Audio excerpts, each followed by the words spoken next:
We did great work in the old museum, but the fact of the matter is it was only 500 square feet. Couldn't display most of the objects, didn't have room for didactic panels. We could only host 15, 20 visitors. Moving to a new facility will allow us to address all of those problems, but more importantly, it would allow us to place the objects in their proper context. For 1 year, we looked at the stories we wanted the new Jim Crow Museum to tell. The additional space would afford us the opportunity to tell a much deeper, layered story about Jim Crow the character, and about Jim Crow as segregation. It also allowed us to do things we could not have done in a smaller facility. For example, we will have a lynching tree there. This is one of the sadder parts of America's history, but it is indeed an accurate part of American race relations. In the new facility, we will have all the major caricatures of African Americans on display. We will have the didactic panels to help us to explain those caricatures. But we will also have space to tell new stories. The stories involve, for example, how African American artists use their art to deconstruct the racist imagery.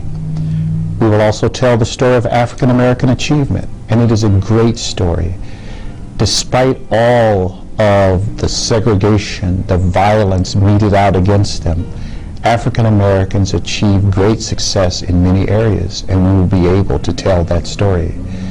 We will also be able to tell the story of the Civil Rights Movement, which in some ways represents the end of Jim Crow, certainly the end of official Jim Crow. And then finally, we will have a space for dialogue within the museum where we can sit and talk about and think about where is it we need this nation to go.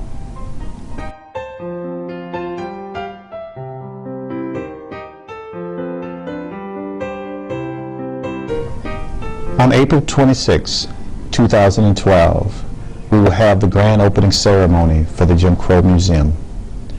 That day, we'll have many activities related to the opening.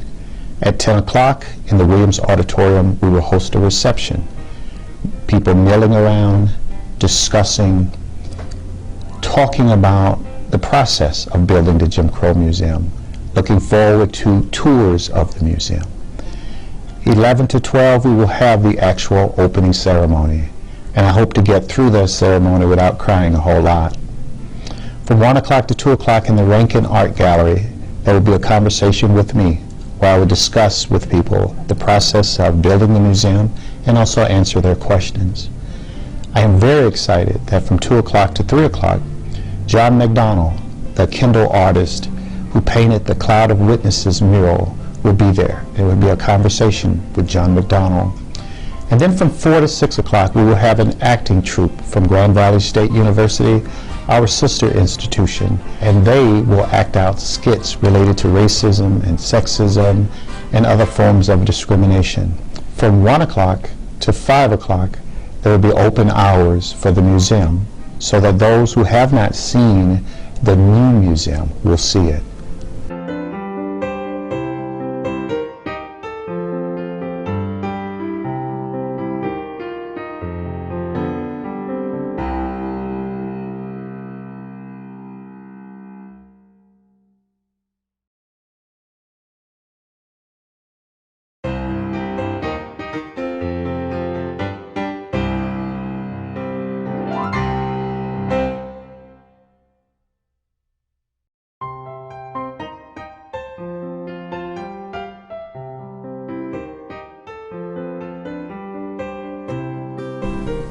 As the weeks draw close to the opening of the museum,